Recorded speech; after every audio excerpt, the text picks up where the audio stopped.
Okay, this is Tom from NerdRemix, and on the phone I have Deneen Melody.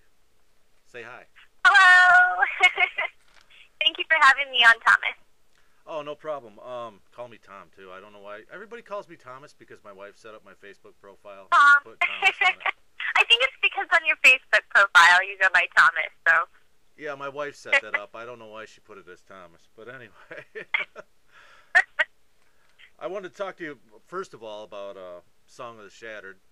I reviewed it on the website. You were really good in it. One of the best death scenes I ever saw. The scene between you and Devaney was awesome. I don't want to give too much away, but now everybody knows you die in it, so.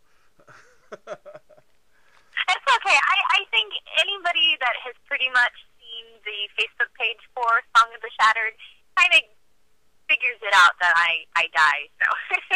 Yeah, there's some pretty bloody pictures there, but Yes. Also, what's the story with Vivid? I know you guys are done shooting it, or you just started shooting it again.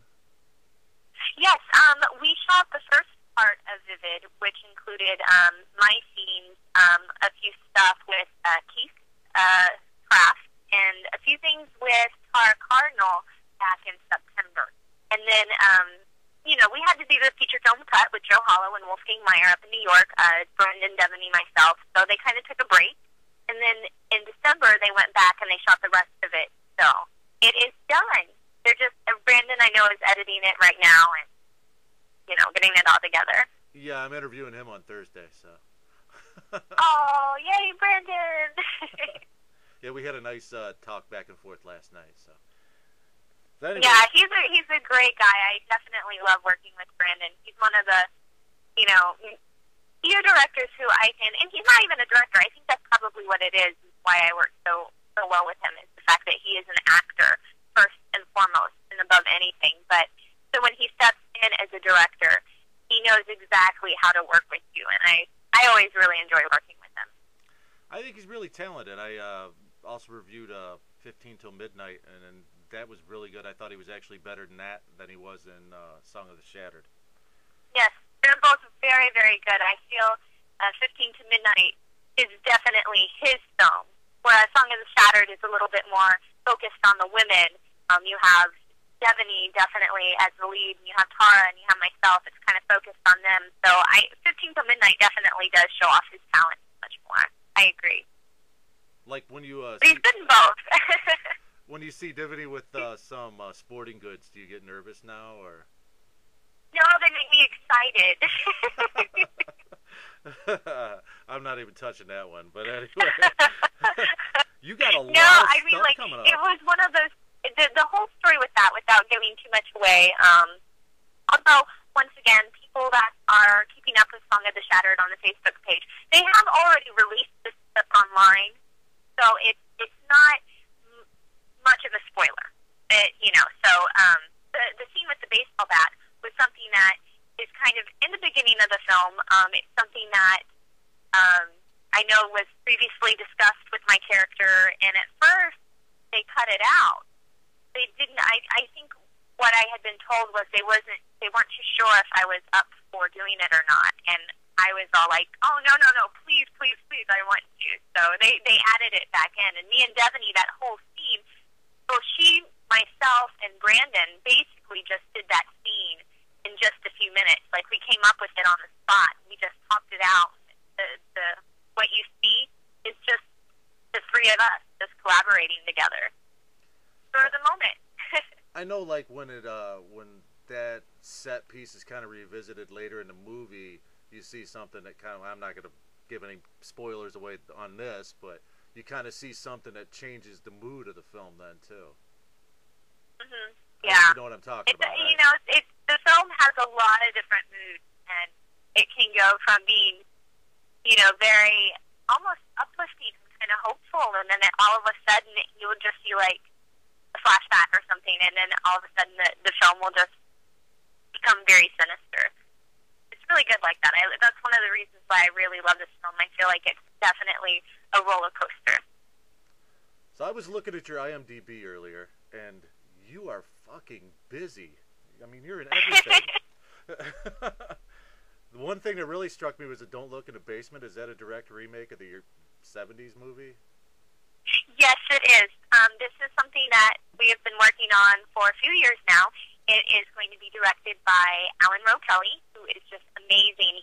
I recommend his work to anybody who's interested in independent film. I'll Bury You Tomorrow. His first film is one of my personal favorites, and also Slices of Life, Anthony G. Sumner, who you are familiar with and who I work with often. So they're both directing it together. We have a great cast. We have Debbie Rochon, Caroline Williams, Rain Brown, Jerry Murdoch, Zoe Dalman-Klonda, just so many great people. So it's definitely something that we've been working on for such a long time that when we do film it and get it just completed, it's going to be so rewarding for everybody. We're excited.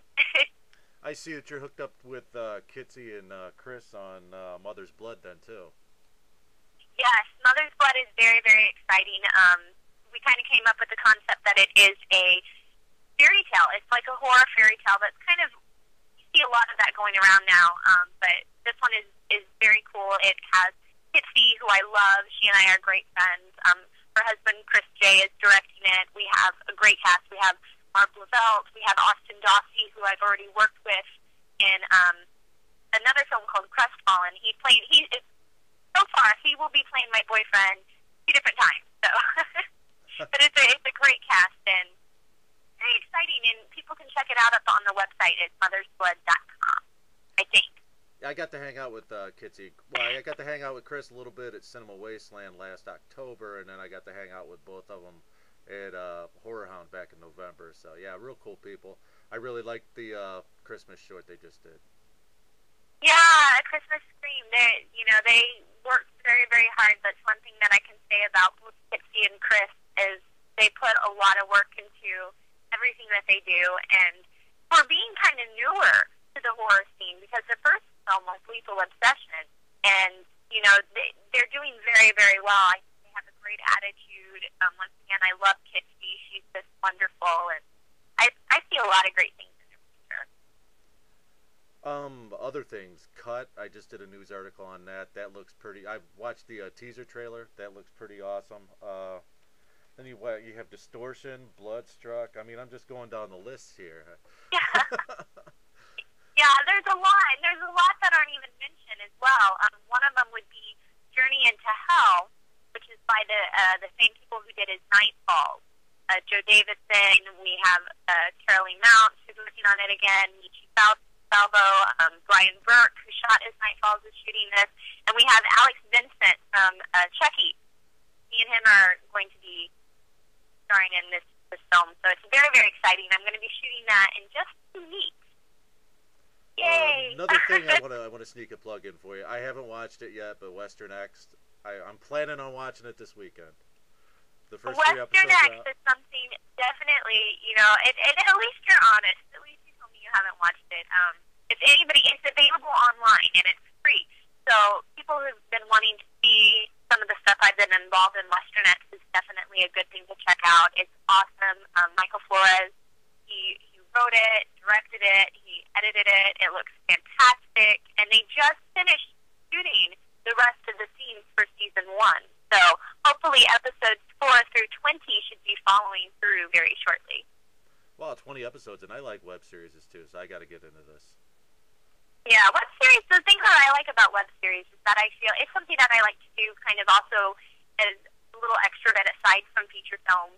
I have one that I'm working on here in Chicago, too, called Project Wonderland, that I hope that we'll start filming in the spring. It's nice to kind of do that in between films because it's something that you can put online. They're short, so people can just, watch an episode in about 5 to 10 minutes. And it gives you a chance to network and really put yourself out there, and people that would not normally get to see your work can see you act and see you direct or see you, whatever your involvement is in web series. So I've been recommending it to people. If they want to shoot something, shoot a web series. It's a great way to get your name out there. And it keeps your name out there. And something I've noticed about, especially you and like the people you work with, and since I've only been doing this on the website for a little under a year, is I've always been a fan of independent cinema, but I had no idea of what like a summer camp it is. I mean, everybody works with everybody else. It's weird.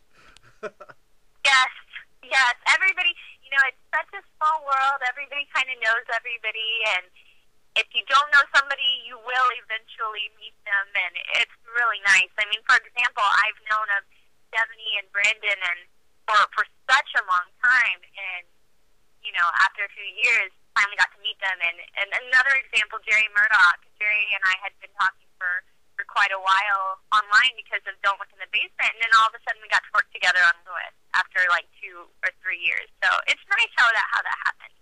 Yeah, him, Zoe, and Anthony, and Alan Rowe Kelly did an awesome job on By Your Hand She Draws You Down. It was probably one of my favorite short films I've ever seen. Yes, it's one of my favorites too. They both, Zoe and Jerry, are just phenomenal in it. I've seen many of their work. I do feel that it is their strongest piece as actors. Anthony did a beautiful job with it. And hopefully Gallery of Fear, which is the anthology it's a part of, will be coming out soon because there's a lot of great stuff in that one. Everybody sees Slices of Life, and with both Gallery of Fear and Psycho Street coming out, there's just more out there. And from what I know, Jerry Murdoch is in every single segment of Gallery of Fear, so you'll see lots of Jerry. Anthony was really forthcoming with the screener for that, and I missed Slices of Life at Horror Hound. I showed up on Saturday. I didn't get there on Friday, so I didn't get to see the film or him, and I'm still bugging him for a screener of it. He hasn't given me one yet. Well, I can't wait for you. You haven't reviewed it yet, so I can't wait for you to review it. Hey, break his ass. Tell him to give me a screener. Well, I will get on to him for that. You better. Because you've been so supportive of not just myself, but of Anthony and everybody, and that definitely at least deserves a screener. Well, I won't take up any more of your time. I would ask you what you had coming in 2011, but we'd be here all night. So. Well, I do want to say thank you so much for naming me as Best Supporting Actress 2010 in a feature. When I saw that, I was getting text messages all day. And I didn't know what it was for because I was on set, and it definitely made my year. And you've been so supportive of not only, like I said, myself, but so many of the people that I work for, and they're all good people. So from me, I really, really appreciate it, and I appreciate you and NerdRemix so much. I appreciate your performance in that. It was really good, and I look forward to seeing you in some more of this stuff. Slices of Life, Vivid, Cut. I'm going to watch Western Nights this week. You're going to have one messed up. I just thought about it. Once you see Slices, the Song of the Shattered together, and then Slices of Life, you will never be able to look at me the same. Both of them are kind of messed up. Oh, really? Oh, that's what's good about it, Covered I guess. in blood, like usual. One thing weird blood. One thing I'm going to ask you about, and I'm going to ask Brandon about it when I interview him, and Devaney if I interview her. What was up with that refrigerator in Song of the Shattered? The refrigerator? If you watch the movie, the refrigerator in the house reminded me of this cottage that, my parents used to take us to when we were kids. But the refrigerator, they're all sitting around the kitchen table in the one scene. I think Devaney, Brandon, and Tara. And you look back, and the refrigerator is just beat to shit.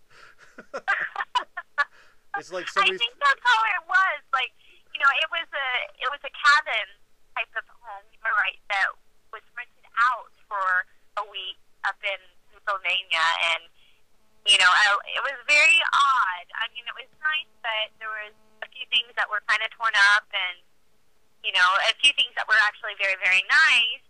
But it was an odd location. But I can't tell you about the refrigerator. I have to admit I didn't focus on it too much. I'm a nerd. I notice shit like that. So. No, I was too focused on the bear that we had come on set a few times. Oh, nice. Yes, the bear. We had a bear. And he was so cute. Brandon, Devaney, and I, Tara did run into the house. She was terrified of the bear, but me, Brandon, and Devaney actually went after it. So, which isn't always the smart thing because it was about to turn into a real horror movie. But he liked the bear. All right. Well, I'll let you get back to what you were doing because obviously you're very busy. But well, thank you so much for having me on, and I appreciate you guys. And tell Brandon and Devaney if you interview them that I say hello as well. Okay, no problem. Thanks a lot for your time. You're welcome. Thank you, Tom. Alrighty, bye-bye.